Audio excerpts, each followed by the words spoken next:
ትሪቡን ፕሮግራሙ ስፖርትን ለመከታተል ትክክለኛው ቦታ ነው። በብዙ መንገድ እንግዲህ የምናነሳቸው ሐሳቦች ይኖራሉ። ትሪቡን ስፖርት ዊዝ ፍቅር ይልቃል እንደ ኤፍሬም የማነ በሚለው የፌስቡክ ገጻችን ገብታችሁ ሐሳብ አስተያየት ማድረስ ይቻላል። ኪሊያን ምባፔ የቀድሞ የፓሪዚያን ፌራሪ አሁን በሪያል ማድሪድ በጣም ተደናቂ ሲዝን እያሳለፈ ይገኛል። ብቻውን 40 ጎል ደርሷል። 28 በላሊጋው ይህንን የፈጸመው በባርሴሎና አርናይን ነበረ። ሮናልዶ ሉዊስ ናዛሪዮ ደ ሊማ መቼም የማይተካው የሞደርን ፉትቦል ፊት አውራሪ ነው። የትኛውም ተጫዋች በትውልድ ዘመን ቅብብል አርናይንን ብራዚላዊ 9 ቁጥር ለባሽን ያየ እንደርሱ አይነት በተፈጥሮ የታደለ ድሪብል የሚያደርግ ፈጣን ፌራሪ ጎል አስቆጣሪ ሻርፕ በድንቅ ተከላካዮች ፊት ያውም ጉዳት ያዘው እንጂ ከዚህም በላይ ማንጸባረቅ እንደሚችል በርካቶች ይናገሩ ነበረ። አርናይንን የሚተካ የለም። ምባፔ የሮናልዶ ሉዊስ ናዛሪዮ ደ ሊማ አድናቂ እንደሆነ ይታወሳል። ኪሊያን ምባፔ በአርናይን መንገድ እንላለን። ዛሬ 40 ጎል ደርሷል። ይህ ፈረንሳይ አጥቂ ማድሪድ እጅግ መጥፎ ያለ ዋንጫ ሲዝን አሳልፏል። ብቻውን ግን በአንድ ዓመት ተወቅሶ የጀመረው ይህ ኮከብ በፍጥነቱ በጎል አስቆጣሪነቱ በሞደርን ፉትቦል ከጎሉ ፊት በጣም ከዓለም እግር ኳስ ድንቅ ሱፐርስታሮች መካከል አንዱ እንደሆነ ደጋግሞ እያሳየ ይገኛል። የግል ታለንቱን ጨምሮ በዚህ ሰዓት የዓለማችን ምርጡ ተጫዋች ማን ነው? ላሚን ያማል ወይስ ኪሊያን ምባፔ? ይሄ ማነጋጋሪ ጉዳይ ነው፣ እናነሳዋለን። ዣቪ አሎንሶ በካርሊቶ ዙፋን ላይ ተቀምጧል። ሪያል ማድሪድ ከበርንማውዝ ስፔናዊ ተከላካይ ዲን ሂውሰንን በ50 ሚሊዮን ፓውንድ ማስፈረሙን አረጋግጧል። ማድሪድ በተለይ ደግሞ በአዲስ የቡድን ግንባታ ቅኝት ላይ ይገኛል። ካርሊቶን በክብር ያሰናብታል። ዣቪ አሎንሶ ደግሞ የማድሪድ ተጠባባቂ ቡድን ወጣት ተጫዋቾችን በዓለም ክለቦች ዋንጫ ላይ ለመሞከር ፍሎሬንቲኖ ፔሬዝ እና አስተዳደራቸውን ጠይቀዋል። ማድሪድ በአዲስ ቅኝት ይገኛል። ባርሴሎና ግን የዓለም እግር ኳስ ፊት አውራሪው ክለብ ለመሆን ከኮከቡ ላሚን ያማልና ጓደኞቹ ጋር እጅግ አስፈሪውን ለዓመታት በኃያልነት መቀጠል የሚችለውን ቡድን ገንብቷል። ከወዲሁ ላሊጋውን አሸንፏል። ሱፐር ካፕን አሸንፏል። ኮፓ ዴላሬን አሸንፏል። የባርሴሎና ጉዞ በኢንተር ተገታ እንጂ የማስተሩ ፔፕ ጋርዲዮላ ትሪብል ላሚን ያማል ለማምጣት ከፊት እንደሚገኙ ዘንድሮ በደንብ አሳይተውናል። እንመለከተዋለን። ብራዚል ካርሊቶን ትቀበላለች። ከመጀመሪያው የውጭ ሀገር አሰልጣኝ በብራዚል እግር ኳስ ክለብ ታሪክ ዶን ካርሎ ይሆናሉ። የክለብ ፉትቦል ውጤታማ ጉዟቸውን በናሽናል ቲም ይደግሙታል። የአሜሪካ ካናዳና የሜክሲኮ የዓለም ዋንጫ መልስ ይሰጠናል። አብረን እንቆይ።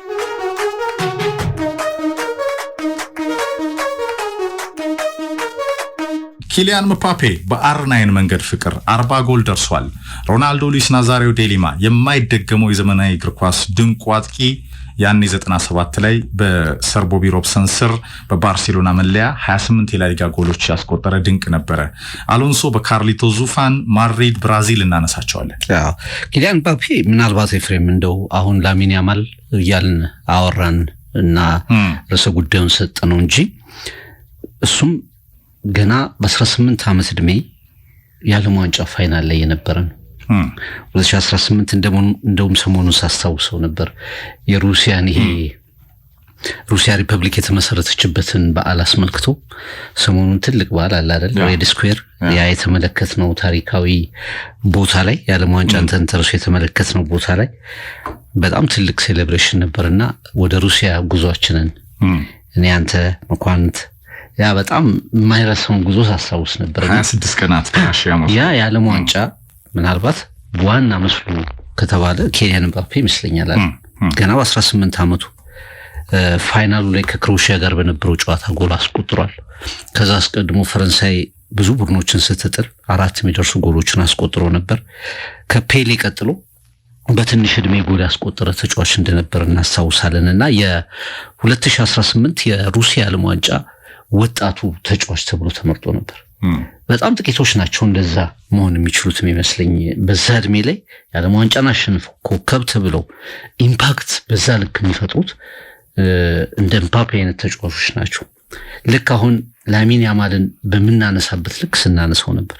ከ4 ዓመት በኋላ የፊፋ የዓለም ዋንጫ ላይ የጎልደን ቡል ሽልማቱ እሱ ነበር የወሰደው። 8 ጎሎችን ካታር ላይ አስቆጥሯል። ኮከብ ጎል አግቢ ነበር።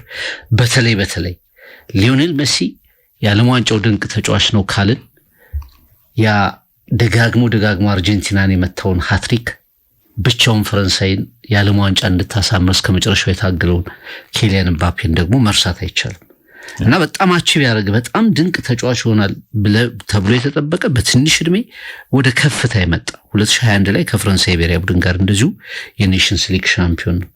በጣም በትንሽ እድሜ ብዙ አቺቭ ያደረገ ተጫዋች ነው። እንደው ብዙ ስለተጠበቀበት ፓሪስ ሰን ጀርመን ላይ ብዙ የክለብ ነገሮችን ዋንጫዎችን ስላላሳካ ምክንያቱም ፓሪስ ባይሆን ኪሊያን ምባፔ ማድሪድ ቀድሞ ደርሶ ቢሆን ኖሮ ስንት ባለንዶሮችን ያሳካ ነበር ምናምን ስለሚባል ነው እንጂ በጣም አስደናቂ የእግር ኳስ ጉዞ ነው ያደረገው። ይሄ ከ2022 አሁን እስካለው ጊዜ ድረስ ከ2026 በፓሪስ መቆየቱ 3-4 ዓመታትን ፓሪስ ላይ መቆየቱ ቢያንስ 1 ወይ 2 ባለንዶር ለማግኘት የነበረውን እድል አክሽፎበታል ብለው የሚከራከሩ ሰዎች አሉ። ኤፍሬም አሁን ወደ ማድሪድም ሲመጣ እኔ በመጀመሪያ ሲዝን በኋላ እንደ ስታቲስቲክሳቸውን እናነሳዋለን በጣም የሚከብዱ ተጫዋቾችን ሊስት እኮ ነው ያለፈው 40 ጎሎችን 28 በፒቺቹ 28 ጎሎችን ነው ኤፍሬም ይሄ ሪከርድ ነው አዲስ ያው በማድሪድ ታሪክ ሮናልዶ አላደረገውም ኢቫን ዛማራኖ አላደረገውም በኋላ ምን እናነሳቸው አርናይንም በባርሴሎና ነው ያደረገው በማድሪድ አላደረገውም ማድሪድን ይዘን ማለት ነው እና ይሄ በጣም አስደናቂ የሆነ ኮከብ ተጫዋች ነው 40 ጎሎች በሁሉም ውድድሮች 28 ጎሎች በ32 ጨዋታዎች እንዲሁም ደግሞ በሌሎች ውድድሮች ላይ 12 ጎሎችን ከመረብ አሳርፏልና ምን ያህል አስደናቂ ጉዞ ነው ያደረገው ኤል ክላሲኮ ሲያሸንፍ ተመልክተናል ሃትሪክ የሰራበትን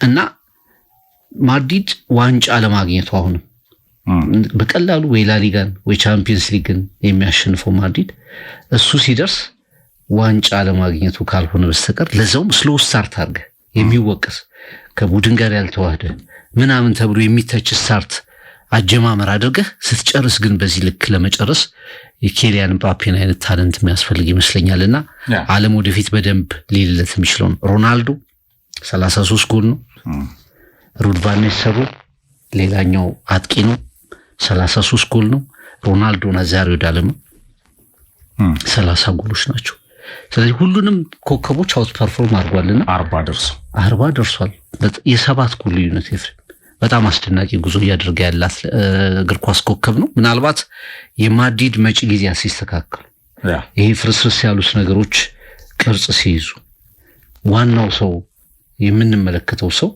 እሱ እንደሚሆን መገመት እንችላለን የላሚን ያማል በባርሴሎና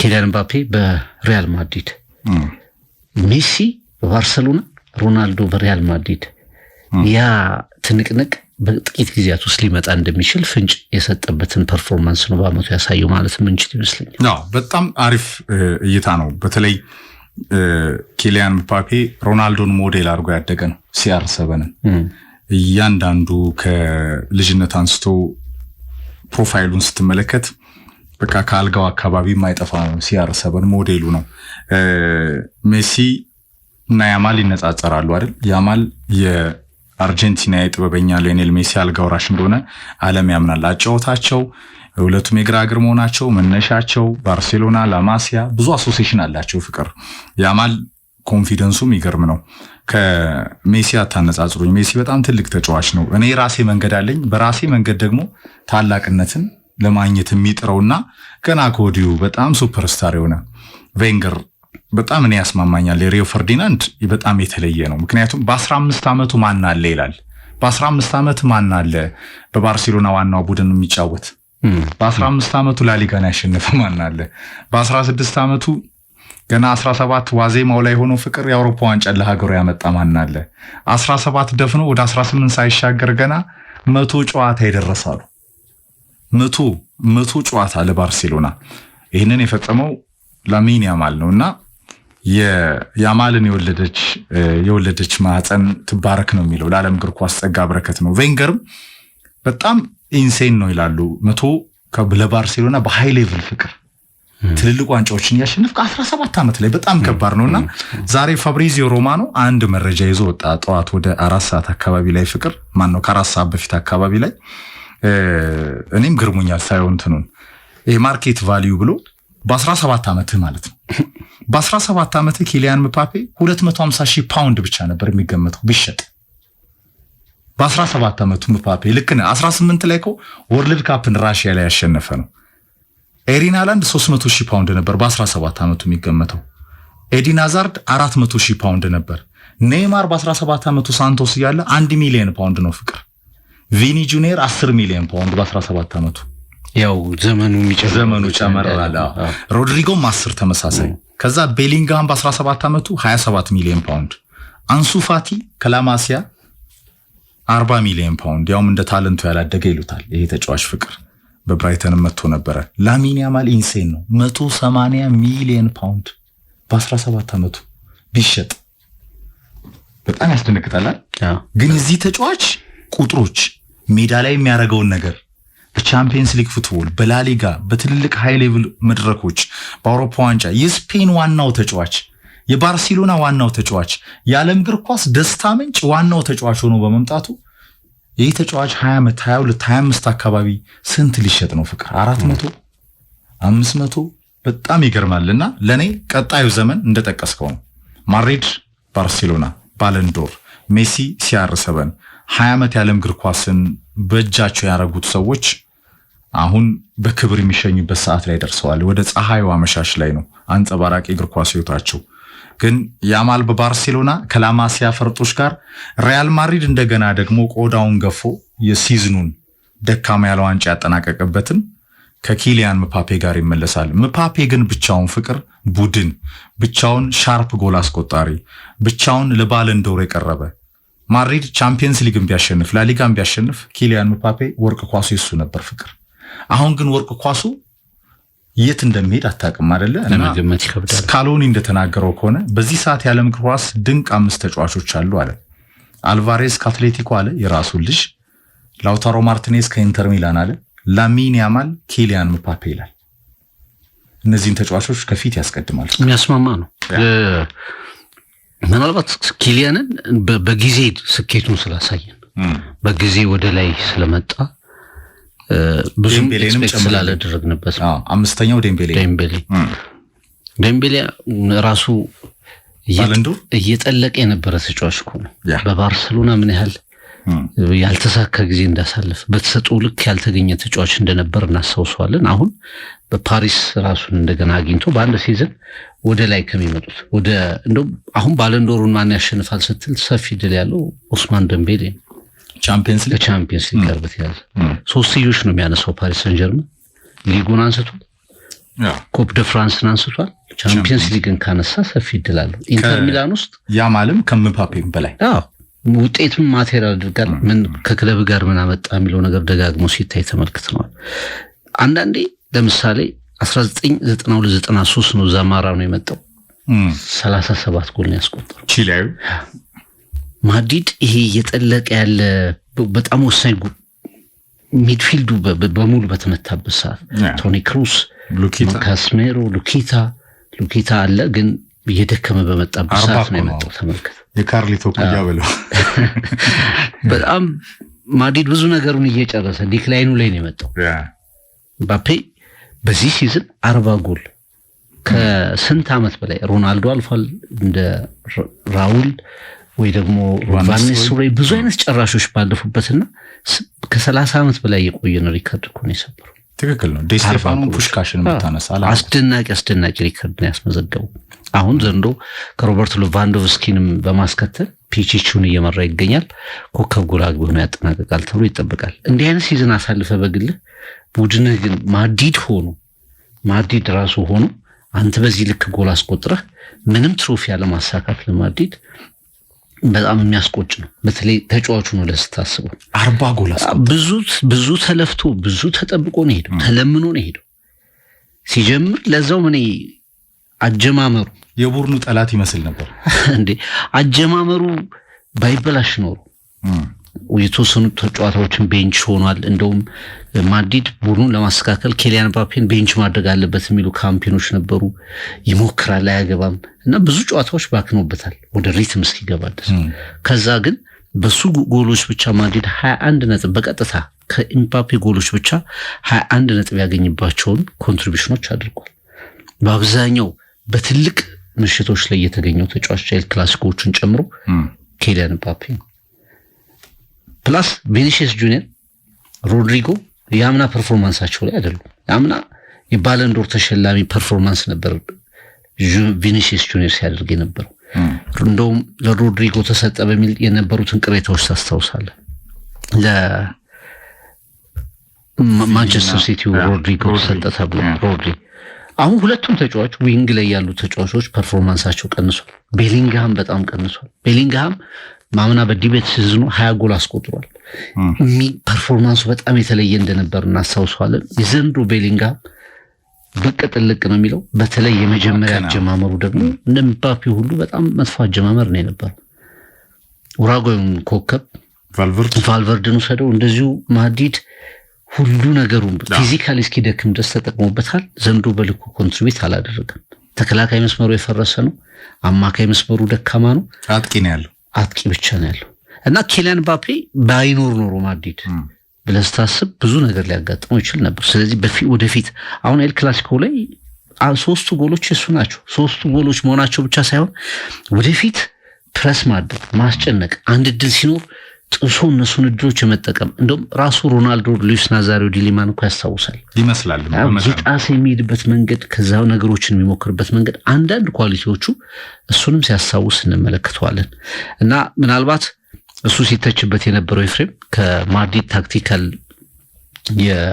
የአሰላለፍ ጉዳይ ጋር ራሱን ማጣጣሚ ጎሏል ተብሎ ይተችበት የነበረውን ነገር ካስተካከለ በሚቀጥሉት ሲዝኖች ላይ በሪያል ማድሪድ ውስጥ ከፊት የምንመለከተው ተጫዋች ኬሊያን ምባፔ እንደሚሆን ያረጋገጠ ሲዝን አሳርፏል። ባለንዶር ላይ ምናልባት ፍቅር ለእኔ የፈረንሳይ እግር ኳስ መጽሔትን አሁን ማመን ከባድ ነው። ቻምፒየንስ ሊግ ማሸነፈ የውድድሩ በጣም ኮከብ ሆነ 15ኛውን የቻምፒየንስ ሊግ ዋንጫ ለነጩ ቤት አምጥተ አትሸለም።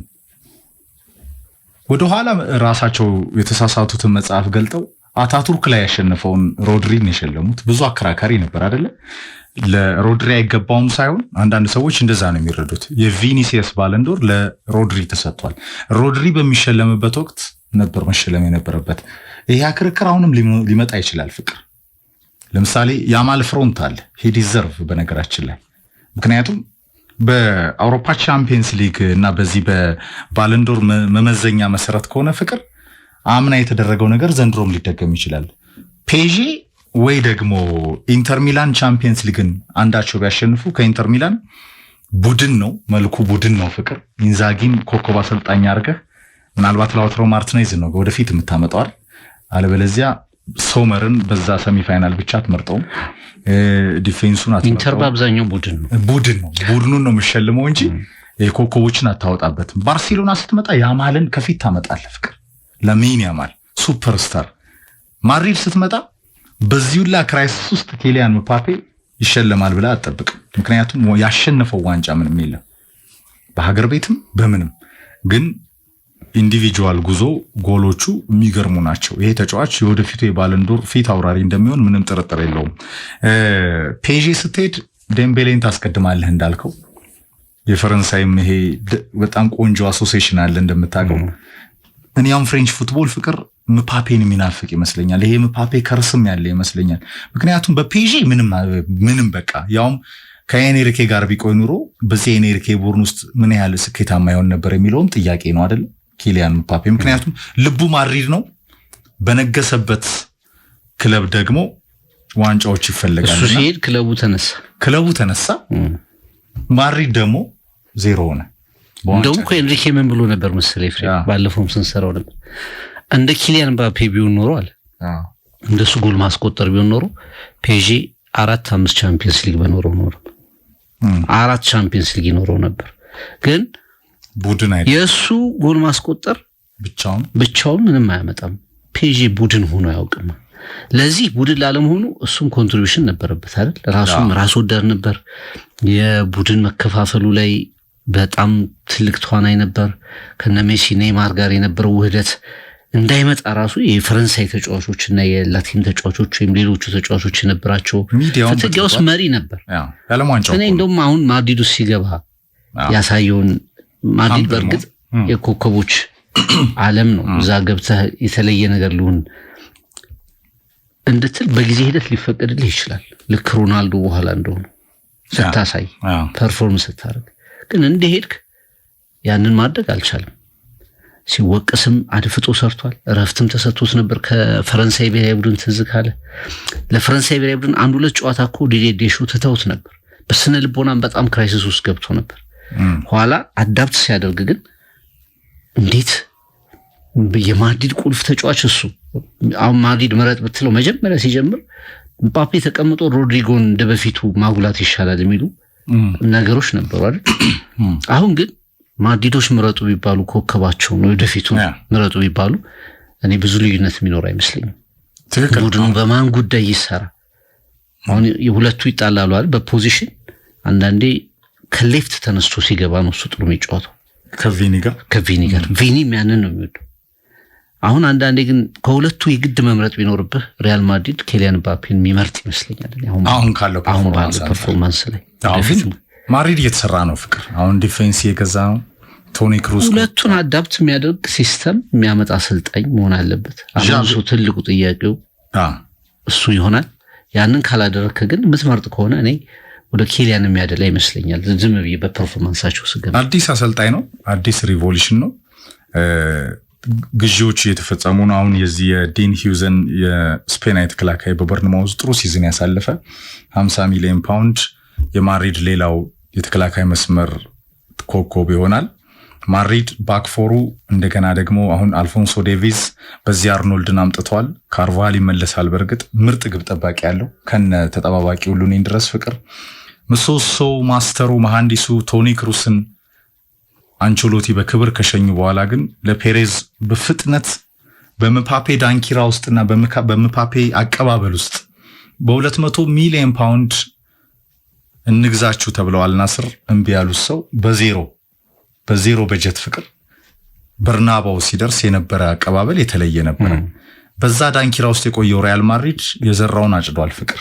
ምክንያቱም ሪያል ማድሪድ ዋናውን የቡድኑን ማስተሩና አሳቢውን በጣም ሞር ክሬቲቭን የማድሪድ የነ ሩዲገር መረጋጋት ዋናው መሰረት የሆነውን 6 እና 8 ቁጥሩን በተለይ ደግሞ 8 ቁጥሩን ተነጠቀ። ካማንቪጋ ሹዋሚኒ ጨምሮ በማድሪድ ያሉ ሱፐርስታሮች ራሱ ሉኪታ የ15-20 ደቂቃ ተጫዋች ሆኗል። ምክንያቱም በእድሜ መግፋት ማድሪድ መሃል ሜዳውን አፈረሰ።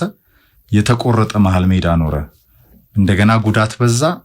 አሁን ቫልቨርድ አንዴ ራይት ባክ አንዴ በራሱ ቦታ የሚጫወት የሚባክን፣ ቤሊንግሃም ከቦክስ ከሳጥን ሳጥን የሚባክን በመሆኑ ምክንያት ሪያል ማድሪድ የዘራውን ያጨደው ፍቅር። ያስተታቸውን ፔሬስ በፍጥነት ያመኑ ይመስላሉ። አሎንሶ ወደ ገበያው ይመጣል። ካርሊቶ በክብር ይሰናበታሉ ወደ ሪያል ማድሪድ። በተለይ አሎንሶ ከመጣ በኋላ ደግሞ ምን ያሳያል? አሁን ሩይዝ የጀርመናዊ ፍቅር ሲቲና ሊቨርፑል እየተጣሉበት ያለ ሱፐርስታር ነው ከሊቨርኩሰን። ማን ያውቃል ማድሪድም ሊገባበት ይችላል። ሪያል ማድሪድ ግን ምባፔን፣ ሮድሪጎን፣ ቪኒሲየስንና ኪሊያን ምባፔንና ማነው ጁድ ቤሊንግሃምን የሚያገናኝ ኮኔክሽን ነው ያጣው ፍቅር። ያንን ሽፋን የሚሰጥ ምክንያቱም ባርሴሎና አጋልጦታል። 16 አግብቶበታል። 16-7 ፍቅር ከ4-4 እንዴት ትሸነፋለህ? ያውም እኔ የኪንግስ ካፑ የተሻለ ማድሪድ ጥሩ የተጫወተበት የመጨረሻው 4ኛው ጨዋታም ምባፔም ብቻውን ቡድኑን ይዞ ለመውጣት ጥረት ያደረገበትና የባርሴሎና ግን ሀያል ብልጫ የታየበት ከመሆኑ አንጻር ማድሪድ ሰርቶ ይመጣል። ያማል የባርሴሎና አልጋውራሽ ከሜሲ ጋር CR7 በምባፔ ቀለም ባለንዶር የቀጣዩ ዘመን ወግ የሚሆን ይመስለኛል። ሃላንድ ተረሳ። ሃላንድ ያው በጎሎቹ ነው በጣም መነጋገሪያ የሆነው በጎሎቹ ነው። ጎሎቹ ሲደርቁ የማንቸስተር ሲቲ አጫዋች ሲቀየር በማንቸስተር ሲቲም ልክ ማድሪድ ላይ እንደምናነሳው አይነት የአንዳንድ የቆዩ ተጫዋቾች ሲወጡ ውስጥ ያሉት ደግሞ በእድሜ መግፋት ፐርፎርማንሳቸው ሲወርድ የሃላንድ ሚና አብሮ ወረደ። ጉዳት የመሳሰሉት ነገሮች ፕላስ ደግሞ በመጣበት ሲዝን 50 በላይ ጎሎችን አስቆጥረ የመጀመሪያው ራሱ የሰቀለው እንትን መልሶ መመዘኛ ሆኖ እና ይሄም የራሱ ተጽዕኖ ፈጥሮበታል። ግን ያው በፍጹም ከጨዋታ ውጭ የምታደርገው ተጫዋች አይደለም። ይነሳል የትኛውንም አይነት ቡድኑ ጥሩ ይሁን እንጂ ከየትኛውም አቅጣጫ ላይ ጎሎችን እያስቆጠረ በተለይ ትልልቅ ሊግን ማሸነፍ፣ ቻምፒየንስ ሊግን ማሸነፍ የመሳሰሉትን ሊያሳካ የሚችል ኮከብ እንደሆነ መረዳት ትችላለህ። ኪሊያን ምባፔ እንግዲህ የዘንድሮ ማድሪድ በቃ ባለፈው እንዳልነው አውሮፓን ዶሚኔት አድርጎ የጨረሰ ኢራዎች መጨረሻ አላቸው። ዶሚኔት የምታደርግባቸው ጊዜያት ማብቂያ ያላቸው። ካርሎ አንቸሎቲ ተመልሰው መጥተው ላዴሲማን አሳክተው 2014 እንደገና ተመልሰው መጥተው የነበረውን ቡድን ጠግነው ለረጅም ጊዜ የቆየ ቡድን ነው። በነገር ላይ ያንን ቡድን ይዘው ትንሽ ማጠናከሪያዎች ብቻ አድርገው 2 ተጨማሪ ቻምፒየንስ ሊጎችን አሳክተዋል። 2 ላሊጋ ወስደዋል። ሌሎች ዋንጫዎችን የዓለም ክለቦች ሻምፒዮናን ጨምሮ ብዙ ዋንጫዎችን ወስደዋል። ከዛ በላይ መሄድ አይችልም ነበር። የካርሊቶም ኤራ ዘመን መጨረሻ ነው። የማድሪድ ወርቃማ ዘመን መጨረሻ ነው። በእነዚህ ጊዜያት ውስጥ ባርሰሎና በአብዛኛው የተሰቃየ ቡድን ነው። በራሱ ስህተት፣ በፋይናንሻል ክራይሲስ፣ ይሄ በአስተዳደር ጉዳዮች ያማልና ጓደኞች ላማሲያን በመሃል አድርቆት ነበር። ሜሲ እና በነ ላሚን ያማል መካከል ብዙ ጊዜ አለ እኮ። ሜሲ 30 20 ምናምን ዓመት ሲጫወት በእግር ኳስ ውስጥ የመጨረሻው ትውልድ ብለን ዶሚኔት ያድርጉት ሜሲ፣ ኔስታ፣ ጃቪ በእነሱ መካከልና በነ ላሚን ያማል መካከል ላማሲያ ለረጅም ጊዜ ያህል የተረሳ አካዳሚ ሆኖ ቆይቶ ነበር። እነዚህ ሁሉ ነገሮች ከ2015 በኋላ ለፋይናል ባርሰሎና መምጣት እንዲያቅተው አድርጓል። ቻምፒየንስ ሊግ ማንሳት አይደለም ለፋይናል መድረስ ሲከብደው ተመልክተናል። ከላሊጋው ላይ አልፎ አልፎ ድሎች ቢኖሩም አትሌቲኮ፣ ሪያል ማድሪድም በተደጋጋሚ ብልጫ እንዲወሰድበት ሆኗል። ባርሰሎና ከትዕይንት እየጠፋ ነበር። የባርሰሎና ዝውውሮች እኮ ስታይ አሁን እኔ የወልቭሱ ተጫዋች ስፔናዊ አምጣልኝ ስሙን ይሄ ክብደታን ሽመት ባርሰሎና እኮ ተጫወተ። በጣም አማራጭ አቡሜያንግን ጀምሮ ከባርሰሎና ጋር የትኛውም ተጫዋች ይሄዳል ወደሚል አቋም የመጡ ይመስሉ ነበርኩ። ለጊዜው ስሙ ጠፋኝ። ግን ሁልጊዜ በጉልበቱና በፍጥነቱ ላይ ብቻ የሚያተኩር ስፔናዊ ተጫዋች ነው። ላማሲያም ግንኙነት አለው። ግን ፉላም፣ ወልቭስ በኋላ ወደ ባርሰሎና ውሳይ ተጫዋችነት እስከመቀየር አማራጮች ሁሉ ጠባብ ሆኖ ነበር እና ያ ዘመን አልፎ አሁን ደግሞ የባርሰሎና የመነሳት የተስፋው ወደ አውሮፓም ወደ ላሊጋ ዶሚናንስም የሚመጣበት ምልክቱን እየተመለከትን የምንገኝ ይመስለኛል። ሪካርድን ሲያሰናብት 2008 ላይ ሪካርድን ሲያሰናብት ጓርዲዮላ የታችኛውን ቡድን ይዞ የታችኛው ቡድንና የባርሰሎና ዋናው ቡድን ይጫወቱ ነበር። አዳማ ትራውሬ እኔ ራሱ ቼክ አድርጌው ነው ክብደታን አዳማ ትራውሬ እነሱ ሁሉ ተጫውተዋል። የቅርጽ ውድድር ነው እና ያኔ ሮናልዲኖ ጎቾ ከልምምድ ቦታዎች በላይ ናይት ክለቦች ላይ የሚያጠፋበት ጊዜ ነበር። ህግ ብዙ አልነበርም። ክራይሲሶች ነበሩ። ባርሰሎና ይሸነፍ ነበር። ማድሪድ ዶሚኔት ያደርግ ነበር። ተከታታይ ላሊጋዎችን አጣ እና ባርሰሎና አጠቃላይ ገጽታው የተበላሸ ሲሆን ዮሃን ክራይፍ ጓርዲዮላን ከታች ወስዶ አመጣው። ዮሃን ክራይፍ በጓርዲዮላ ሲተካ የባርሰሎና ነገር ምልክቱን እያሳየ መጣ።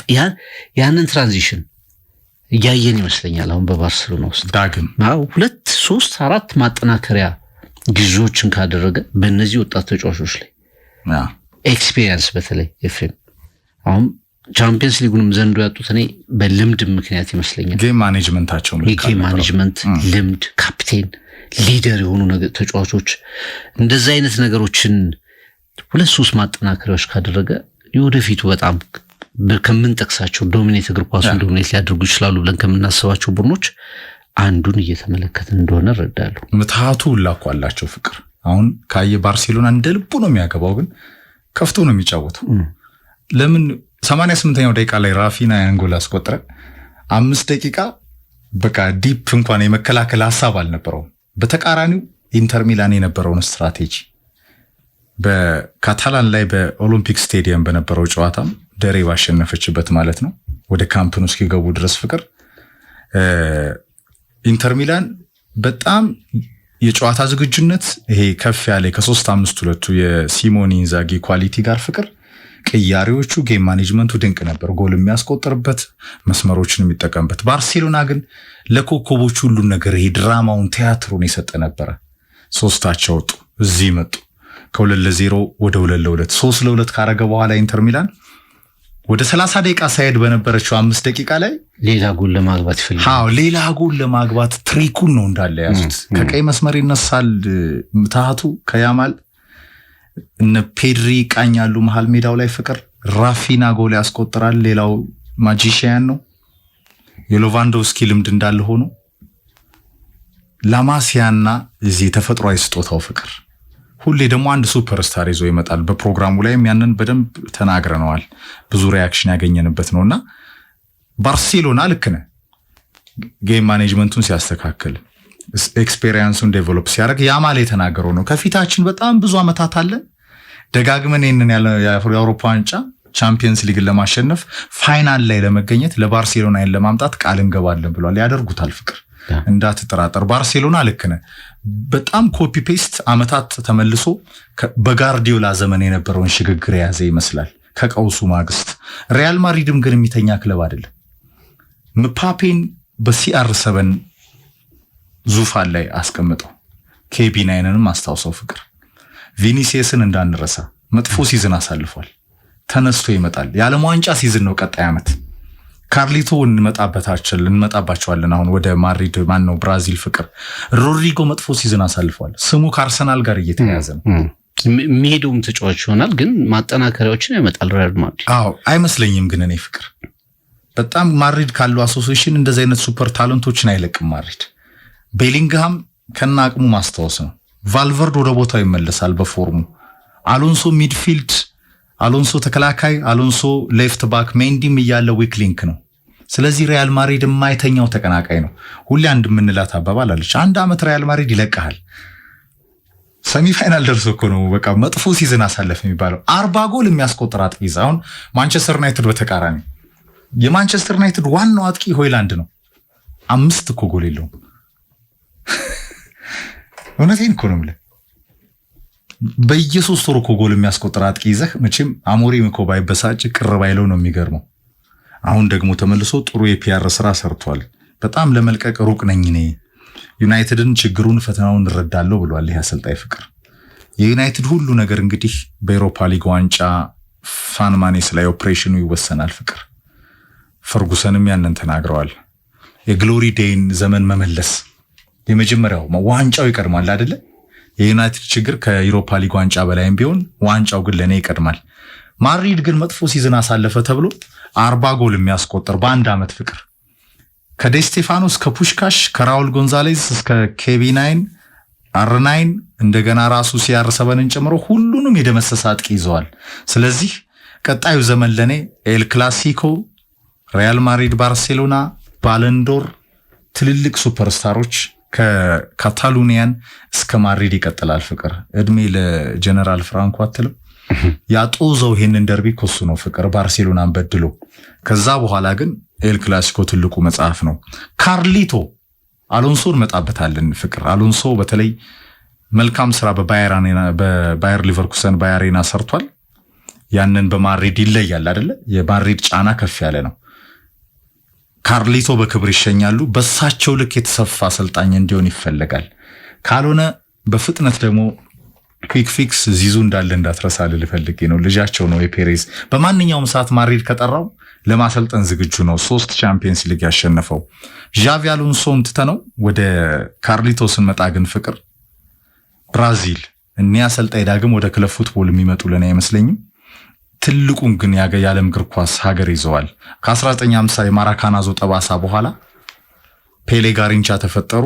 ብራዚል 3 የዓለም ዋንጫ አሸነፈች። 24 ዓመት ጠብቃ በሮማሪዮ ቤቤቶ 94 እንደገና ደግሞ ኮሪያ ጃፓን ሮናልዶ ሉዊስ ናዛሪዮ ዴሊማ ሮናልዲኒዮ ሪቫልዶ ትሪፕላር ቢግ ፊል አሰልጣኝ ያጣችው የኳስ ሀገር ፍቅር አሁን ወደ ውጭ ሀገር አሰልጣኝ መታለች። ትልቁንም አሰልጣኝ ሳበች ይመስለኛል።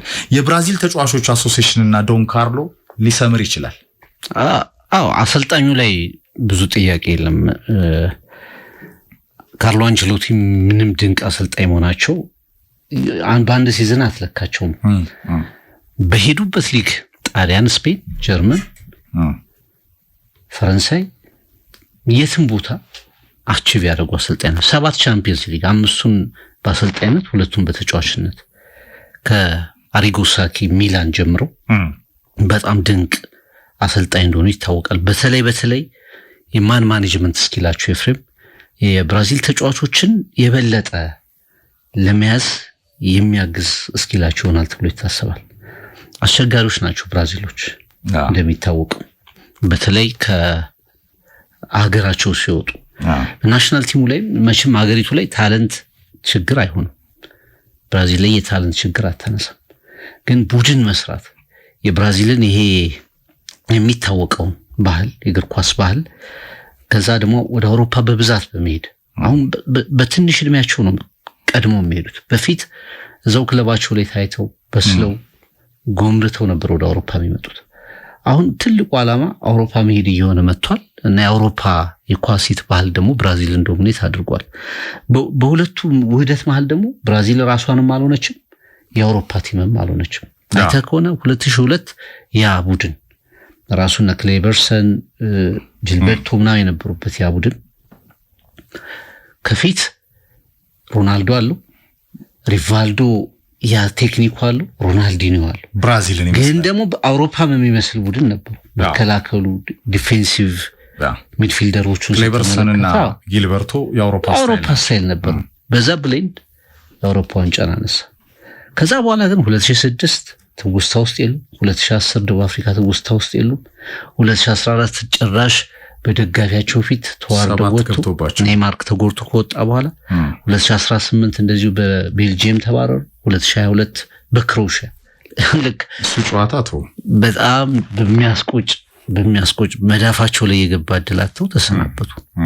አሁንም ስትመለከት እንግዲህ አንቸሎቲ ኤሲ ሚላን፣ ቼልሲ፣ ባየር ሙኒክ፣ ፓሪስ ሰን ጀርመን፣ ሪያል ማድሪድ ትልልቅ ክለቦችን የመሩት። በእነዚህ ክለቦች ብራዚሊያን ተጫዋቾች ነበሩ።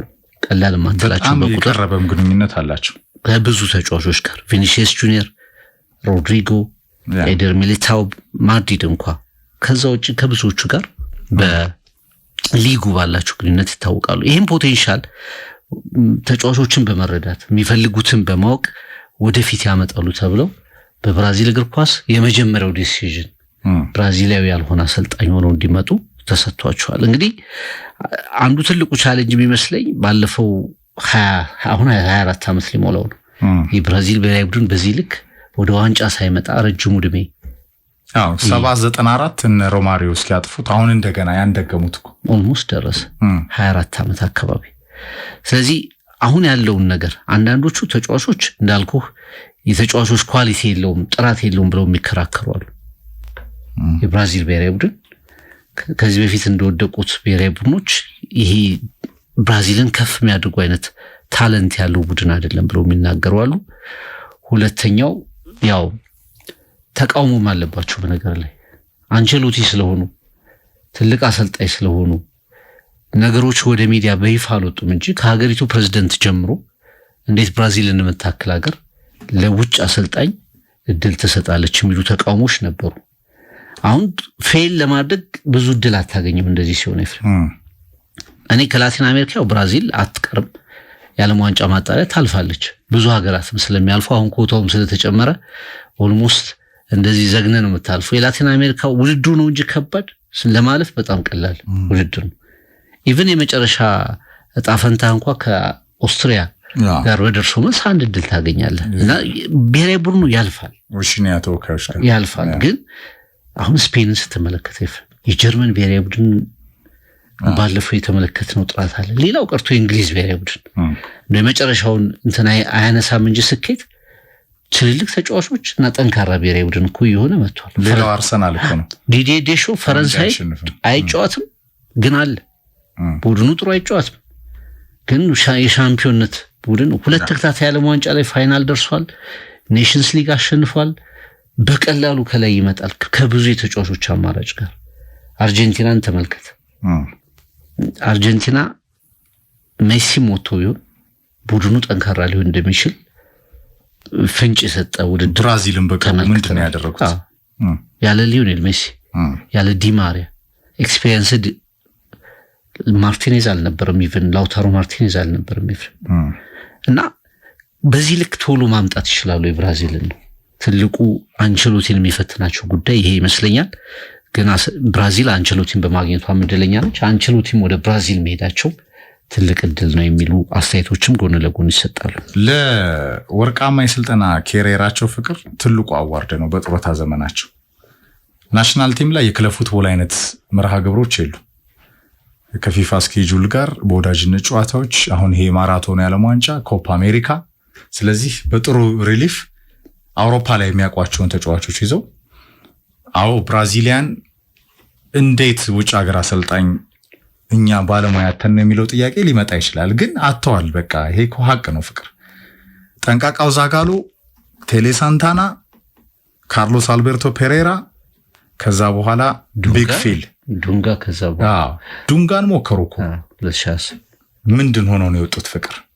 ፓሬራን መለሱ እኮ 2006 ቢጨንቅ አሰልጣኝ ብታጣ ነው የራስን ትልቅ ቀለም ያላቸውን አሰልጣኝ ብታጣ ነው። ስለዚህ ብራዚል ወደ ውጭ ሀገር አሰልጣኝ ማማተሩ አይገርምም። በአንድ ወቅት ካስታወስክ የመጀመሪያው የውጭ ሀገር አሰልጣኝ ነው። አሁን በቅርቡ ከዚህ ዓለም በካንሰር መማቸው የሊቨርፑል ፍቅራቸው ይታወቃል። ኤሪክሰን እንግሊዞች እኮ ብለው ነበራል። እንዴት እኛው ኳስን ፈጥረን የውጭ ሀገር አሰልጣኝ እንቀጥራለን ያው ከስካንዲኔቪያ አንድ ስዊድናዊ እስከማለት ደርሰው ነበር። በአመት 5 ሚሊዮን ፓውንድ ተከፍሏቸው ኤሪክሰን ምንም ሳይሰሩ ያውም ከነቅሌታቸው ነው የወጡት ፍቅር።